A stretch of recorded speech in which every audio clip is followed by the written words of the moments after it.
சமயபுரம் மாரியம்மனின் 7 சகோதரிகள் யார் தெரியுமா? முதலாவது தங்கை திருச்சி மாவட்டத்தில் அமைந்திருக்கக்கூடிய சமயபுரம் முத்து மாரியம்மன்.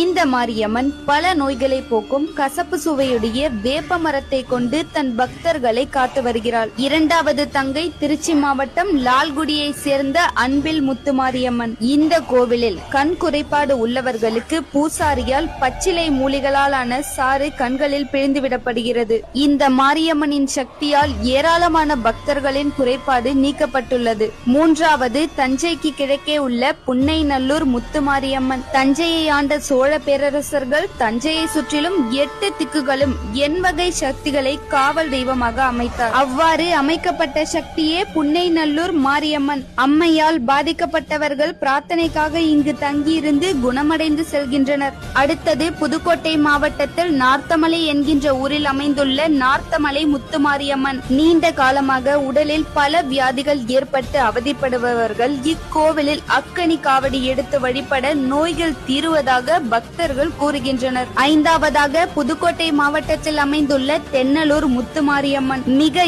எளிமையாக கூரையிலே குடிக்கொண்ட குலதெய்வம் தான் இந்த முத்து மாரியம்மன்.